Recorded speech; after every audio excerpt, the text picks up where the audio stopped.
Parshas Pinchas, Tavshin Ayin Gimel. Before we begin this week's Shiur, I'd just like to say that this week's Shiur is Le'ila Nishmas, the father-in-law of a chashva member of our Shiur, and the name of the nifter is Yitzchak ben Zion, and this Shiur should be a schus for him. Of course, his son-in-law has so many schusim already, one of the chashva riders of the Bike for Chai, and of course we all admire him for that. And now there'll just be another schus for his father-in-law, the schus of the Shiur. In this week's parsha, we read the parsha about the Yomim Tovim. The second half of this week's parsha discusses the Yomim Tovim. And actually, I'll be honest with you, I'll just veer off a little bit from the Nesivos Shalom. I've always found it interesting myself that as soon as we pass Shiur Parshas and we begin the mourning period for the Beis Hamikdash, we promptly read the parsha about the Yom Tovim. Anybody ever wonder about that? The Shabbos after Shiur Parshas, in that parsha, we always read about the Yomim Tovim. And it's always the Shabbos after Shiur Parshas. Once in a while it will come out on Shiur Parshas. But I always thought that that's pretty amazing. And I'm sure there's actually some symbolism here, and really there's probably those that talk about this, and I could probably talk about it for about an hour, but that would sort of be veering off what I really want to discuss tonight. So I'm just going to put that thought out there and see what you think about it. Chazal tell us, Shoyalin v'dorshin v'hilchas hamoyed. When it comes to the Yom Tovim, before a Yom Tov, we speak the halachas of a Yom Tov. In other words, a person is supposed to know what's going on. You're supposed to know what you're doing by the time you come to the Yom Tov. And Zok Nesivos Shalom, included in that is understanding the lessons and the nitzchias of each occasion, of each Yom Tov. So if that is how we look at each Yom Tov and how we prepare for it, how do we look at the Bein Hametzarim? How do we prepare for this time of the year between Shiur Parshas and Tisha B'Av, where we think about the destruction of the Beis Hamikdash? It can't be that we are just lamenting the fact that we had something and now we lost it. Because a Yid, Klal Yisrael, doesn't carry on like that. We don't keep thinking back, oh, we had something so good and now we don't have it. That's not the way Klal Yisrael operates. For Klal Yisrael, everything that we commemorate and everything that we do is always tied at least to the present and for sure to the future. That's the way Klal Yisrael works. And the Avelos over the Beis Hamikdash is showing, what are we showing when we have Avelos for the Beis Hamikdash? We are showing that we're not complacent and that we never come to terms with the fact that we do not have a Beis Hamikdash now. We're always waiting, a Yid is always waiting to rebuild. When we mourn for something, we're looking to rebuild. Like we've said in the past, a beautiful thought from the Kabrina Rav Zechus Yagan Aleinu, that the worst thing that could happen to a person, the worst thing that way a person could react is when a person decides that he's okay with his matzah.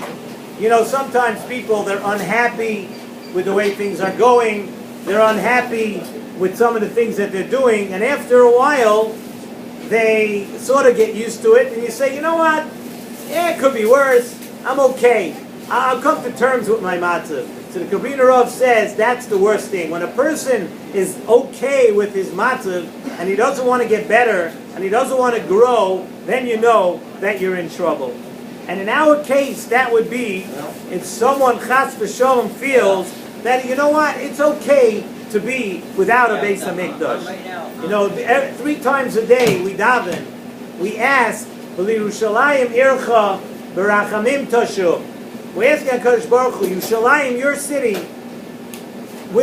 bring us back to Yerushalayim. We don't let it go by. We're telling HaKadosh Baruch Hu, no, we're not coming to terms with it. We're not happy about it. We ask on Yom Tov, Galei kevoid malchuscha aleinu. We're asking HaKadosh Baruch Hu, no, We don't want Yontif to be the way it is right now. We want to be able to go up to Yerushalayim. We want to be able to bring the Kabbanis. We want to be able to be in the company of the Shechina. We're asking for the Binyan Beis HaMikdash. And Zok Nesivos Shalom, a very beautiful point, that this, as a Yid, as a member of Klal Yisrael, this is part of the building process.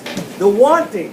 When you want something, especially during these 3 weeks, especially during the Bein Hametzarim, this is the time of the year that we're not just involved in the mornings of Beis HaMikdash. We're involved in the building of the Beis HaMikdash. By wanting it, the more you want it, says in Nesivos Shalom, the more a person thinks about it, the more you want it, the more you are mekarev the geula for Klal Yisrael and for yourself. Nesivos Shalom brings a beautiful pshat. He says it b'shem the Ramach. I'm not exactly sure who that is, because many times he has a lot of different abbreviations and different rebbes and different things. But he says a beautiful pshat. He said the pasuk says at the beginning of Chumash Shemois, it says Vatireu, the Bas Paroi, the daughter of Paroi, saw V'hinei Na'ar Boiche. She saw in the water. She saw that there was a nar, a young child, an infant, was crying.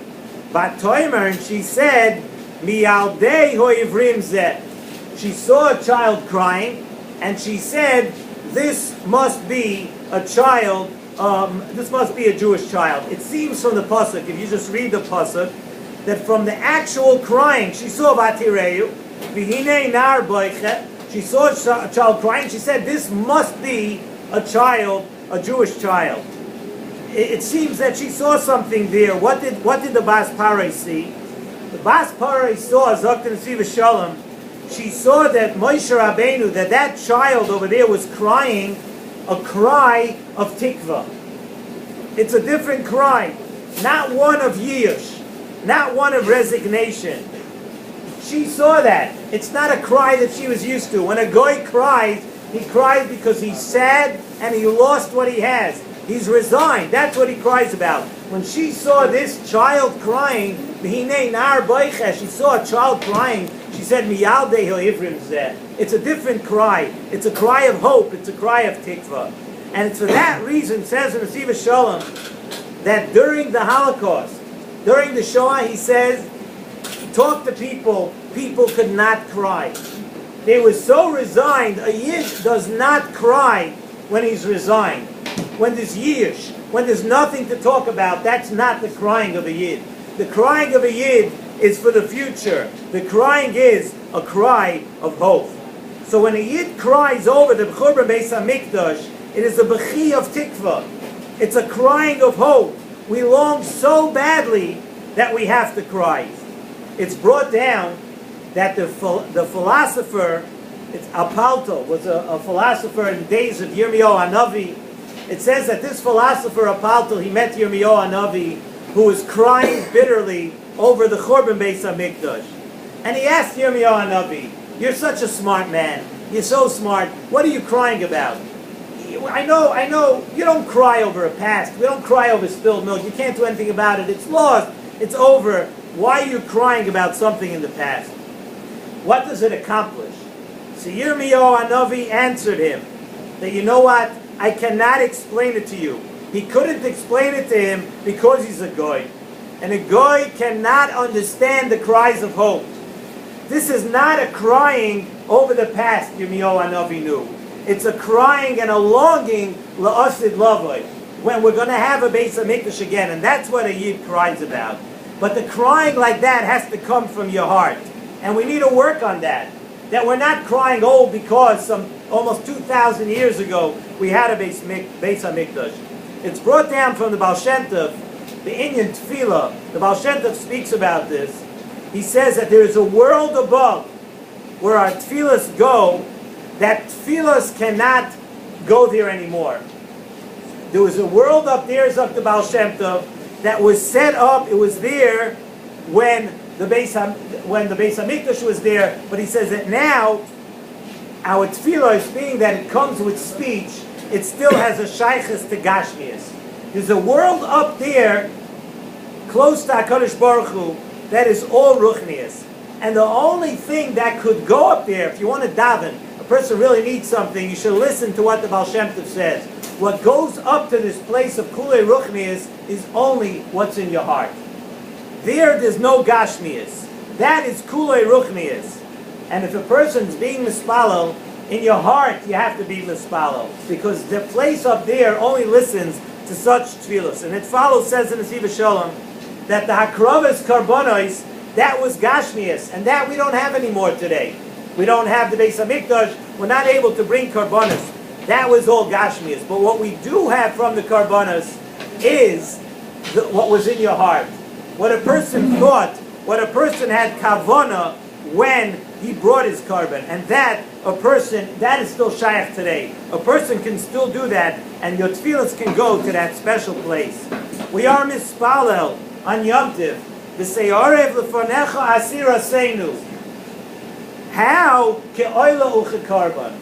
We're asking HaKadosh Baruch Hu that our tefillas, the tefillas of the Musafim, that are full of so much longing, Galei Kemoy Malchuscha Aleinu, we're asking that it should take us out of this gullus, that those tefillas, the tefillas of those karbonas, the longing, should accomplish just what the karbonas did. We don't have the karbonas, but a place of ruchnius, to that place we could still go.